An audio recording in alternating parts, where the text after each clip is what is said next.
Quran menurut Dr. Subhi Sahih adalah kitab Allah yang mengandung mukjizat yang diturunkan kepada Nabi Muhammad SAW yang dituliskan dalam mushaf-mushaf yang disampaikan secara mutawatir dan bernilai ibadah membacanya. Nama lain dari Al-Quran itu yang pertama Alkitab. Al-Quran sering disebut sebagai Kitabullah, artinya kitab suci Allah. Alkitab bisa diartikan juga ditulis.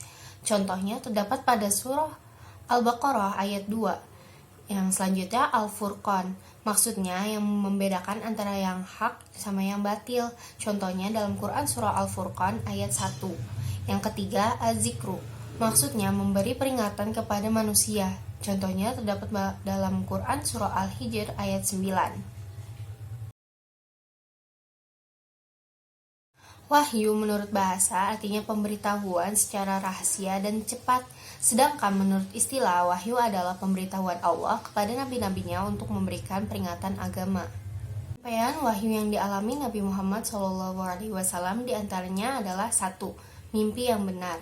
Yang kedua, Jibril menghujamkan wahyu ke dalam jiwa Nabi Muhammad SAW, tetapi Nabi tidak melihatnya. Yang ketiga, wahyu datang kepada Nabi seperti gemericik, suara loceng atau suara lebah yang sangat keras. Yang keempat, Jibril menyampaikan wahyu kepada Nabi Muhammad dengan menyerupai seorang manusia. Yang kelima, Jibril datang kepada Nabi menyampaikan wahyu dalam bentuk yang asli. Yang keenam, Allah Subhanahu wa Ta'ala berbicara langsung pada Nabi Muhammad SAW tanpa melalui perantara malaikat Jibril ketika beliau melaksanakan Isra Mi'raj. Yang ketujuh, Allah menghujamkan wahyu dalam jiwa Nabi Muhammad SAW secara langsung tanpa melalui perantara malaikat Jibril. Pada saat masa Abu Bakar, adanya perang Yamaman menyebabkan banyaknya sahabat penghafal yang gugur, kurang lebih 70 orang. Umar pun mengusulkan untuk membukukan Al-Quran, lalu dibentuklah panitia pengumpulan yang diketuai oleh Zaid bin Thabit, dan pengumpulan tersebut dilakukan selama 1 tahun.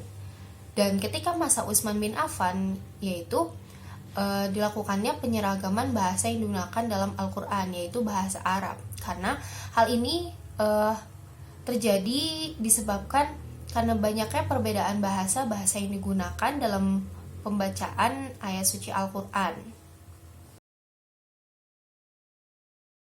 Tafsir bil Ma'sur, tafsir yang terbatas pada riwayat Rasulullah SAW dan dari sahabat atau murid-murid mereka, kalangan tabi'in dan juga dari tabi'in.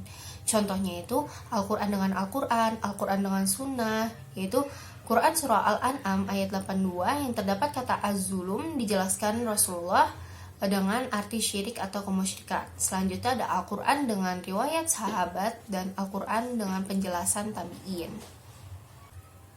Yang kedua ada tafsir birrai, yaitu menafsirkan ayat Al-Quran dengan menggunakan rasio atau akal. Contohnya Mahmud terpuji dan Mazmum tercela. Yang ketiga tafsir isyari, yaitu penafsiran Al-Quran dengan menyalahi yang terdapat pada kata-kata yang tersurat atau tersembunyi. Kemudian tafsir tahlili, yaitu menafsirkan ayat-ayat Al-Quran dengan memaparkan segala aspek yang terkandung dalam ayat-ayat yang ditafsirkan secara menekankan maknanya. Kelebihannya itu ruangnya yang luas, membuat berbagai ide, dan kelemahannya itu menjadi petunjuk Al-Quran terpecah-pecah. Kedua ada tafsir muqaron, yaitu membandingkan ayat-ayat Al-Quran satu dengan yang lainnya yang memiliki persamaan atau kemiripan redaksi dalam dua masalah yang berbeda. Kelebihannya itu bersikap toleran terhadap berbagai pendapat yang berbeda. Yang kedua berguna untuk yang ingin mengetahui berbagai macam pendapat dari musafir lainnya. Yang ketiga, musafir didorong untuk mengkaji pendapat setiap mufasir yang lainnya. Yang keempat, pendapat yang meluas.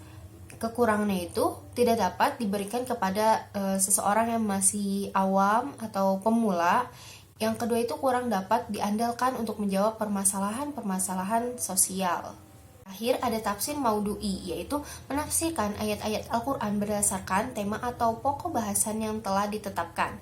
Kelebihannya itu menjawab tantangan zaman, praktis dan sistematis, dinamis, dan pemahamannya menjadi utuh. Kekurangannya itu ada membatasi pemahaman ayat, memenggal ayat-ayat Al-Quran.